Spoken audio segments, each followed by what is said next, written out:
प्रिय पाठकों, पिछली श्रृंखला में हमने देखा कि कवि रामनरेश त्रिपाठी मुनि के माध्यम से युवक को यह संदेश देते हैं कि सच्चा सुख जो है वह समाज में है, न कि समाज से बाहर है, समाज से भागने में है, बल्कि सच्चा सुख संघर्ष में है, जीवन से लड़ने में है, समाज की सेवा करने में है। वह युवक को समझाते हुए कहते हैं कि तुम ने क्या कभी दुखियों की पुकार सुनी है? तुम्हारे कान जो हैं वह कभी किसी दुखी व्यक्ति के पुकार को सुनकर के पवित्र हुए हैं? कभी तुमने किसी भूखे व्यक्ति को खाना खिलाया है? तुम्हारे हाथ कभी किसी की सहायता में बढ़े हैं? या तुमने किसी ज़रूरतमंद या असहाय व्यक्ति को उसके मंजिल तक पहुंचाया है? अगर तुमने यह सुख अनुभव नहीं किया है तो तुम्हारा जीवन व्यर्थ है, क्योंकि भगवान ने हमारे अंदर, ईश्वर ने जिसने कि हमारा निर्माण किया है, हमारे अंदर अगर क्षमा, दया, त्याग आदि मानवीय भावनाएं हैं जो भरी हैं, तो इसका उद्देश्य यही है कि हम आवश्यकता पड़ने पर एक दूसरे की सहायता करें। और इसीलिए कहा गया है कि यह संसार जो है, कवि के शब्दों में कहें या ऐसे भी कहा जाता है कि यह संसार जो है वह एक परीक्षा स्थल है, जहाँ पर कि लोग अपनी बुद्धि के अनुसार, कोई जिस तरह से हम परीक्षा कक्ष में, भवन में जो है, जो तीव्र बुद्धि विद्यार्थी हैं वो तो सब प्रश्नों का हल आसानी से कर लेते हैं, लेकिन कुछ लोग जो है उसमें उलझे रह जाते हैं। तो उसी तरह से मानव जीवन में भी कुछ लोग जो हैं इस मानव जीवन को हंसते खेलते अपने दायित्वों का निर्वहन करते हुए पार कर जाते हैं, और कुछ लोग उसी में उलझे रह जाते हैं। तो कवि कहता है कि तुम्हारे अंदर जो सुख है, जो गुण भगवान ने दिए हैं, उनका प्रयोग करके समाज का कल्याण करो। सच्ची तपस्या, सच्चा संन्यास यही है कि हम किसी से प्राप्ति की आशा किए बिना हम दूसरों की सहायता करें, तब हमको सच्चे सुख की प्राप्ति होगी। क्योंकि इसका अनुभव प्रत्येक व्यक्ति को है कि किसी को देने में हमें सुख का अनुभव होता है, जबकि हम किसी से कुछ मांगते हैं तो शर्मिंदा महसूस करते हैं। तो इसलिए सच्चा सुख प्राप्त करने के लिए समाज को कुछ देने की धारणा रखो। और देने का मतलब ये नहीं है कि हम कोई वस्तु उठाकर किसी को दें, बल्कि हम अपने वाणी से भी किसी के अंदर अगर उत्साह भरते हैं, निराश व्यक्ति के अंदर आशा का संचार करते हैं, तो या उसको अपने कर्तव्य पथ पर आगे बढ़ने के लिए प्रेरित करते हैं, तो वह भी एक देन है और इससे भी समाज का कल्याण हो सकता है। हम समाज को समझा बुझाकर सही रास्ते पर लाते हैं, तो ये भी एक तरह से समाज की, देश की सहायता या समाज की सेवा ही है। कवि कहता है कि तुमको समाज में रहना कैसे है? दुख में बंधु वैद्य पीरा में, साथी घोर विपद में, दूसरा दीनता में आश्रय, उत्साह निराशा मत में, भ्रम में ज्योति सुमति संपत्ति में, दृढ़ निश्चय संशय में, छल में क्रांति न्याय प्रभुता में, अटल धैर्य बन भय में, जनता के विश्वास कर्म मन,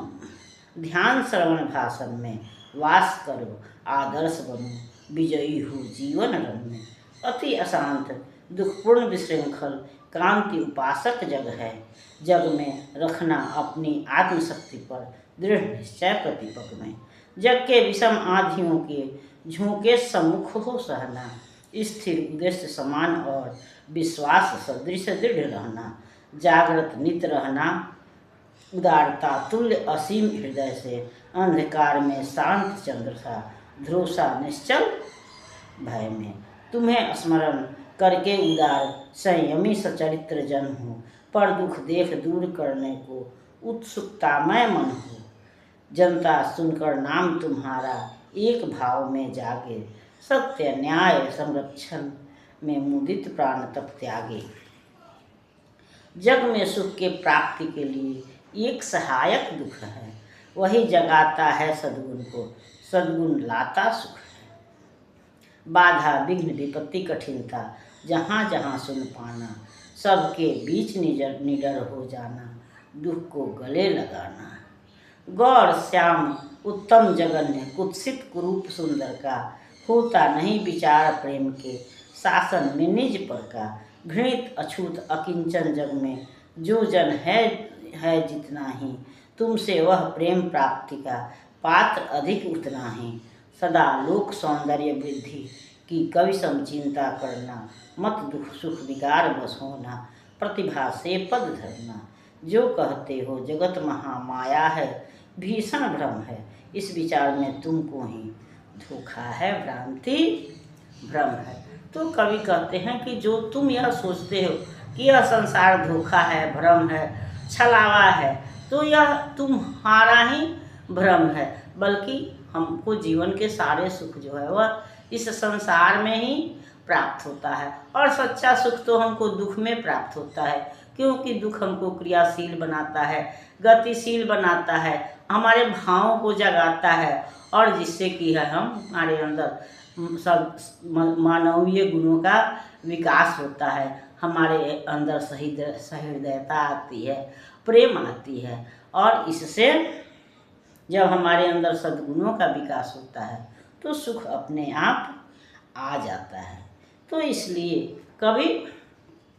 युवक को या पथिक को संबोधित करते हुए कहता है कि जहाँ जहाँ भी तुम्हें विपत्ति, कठिनता, दुख दिखाई पड़े, तुम वहाँ वहाँ जाना और उन दलित दमित लोगों को गले लगाना, उनको समझाना। तुम गौर श्याम का मतलब है कि रंग भेद, वर्ण भेद, जाति का भेद, ये इन सब पर विचार नहीं करना, क्योंकि जो जितना ही दुखित है, जितना ही दलित है, वह उतना ही तुम्हारे प्रेम का पात्र है, तुम्हारी सेवा का आकांक्षी है, या उसको तुम्हारी सेवा की सहायता की आवश्यकता है। तो तुम उन सबको गले लगाना। और जिस तरह से कवि सौंदर्य की, लोक सौंदर्य की कल्पना करता है, या अच्छी अच्छी चीज़ों को देखता है, या दिखाने की आवश्यकता महसूस करता है, या जो कमी है उनको दिखा करके लोगों के अंदर उन भावों का विकास करता है, तो उसी तरह से तुम भी संसार में सौंदर्य भरने की कृपा करना, का प्रयास करना। जो संसार में विभत्स वस्तुएं हैं उनको भी सुंदर बनाना, अपने भावों से, अपने विचारों से। जो निराश लोग हैं उनके अंदर साहस भरना, जो क्रूर व्यक्ति हैं उनके अंदर प्रेम और त्याग की भावना भरना, जो ज़रूरतमंद और निसहाय व्यक्ति हैं उनकी सहायता करना। अगर तुम ऐसा कर पाओगे तो तुमको सच्चा सुख जो है वह समाज में ही मिल जाएगा। सन्यास का जो फल है या सन्यास का सुख, और सच्चा सन्यासी भी वही है जो निर्विकार भाव से बिना किसी आशा के दूसरों की सहायता करता है। तो इस तरह से कवि जो है वह युवक को पुनः संसार में या जीवन क्षेत्र में वापस लौटने की प्रेरणा देते हैं, और युवक भी उनकी बातों को मान करके संसार में या देश सेवा की तरफ प्रवृत्त होता है। इस पर हम अगली श्रृंखला में विचार करेंगे। तब तक यह श्रृंखला आपको पसंद आती है तो लाइक कीजिए, सब्सक्राइब कीजिए। मिलते हैं अगली श्रृंखला में, तब तक के लिए धन्यवाद।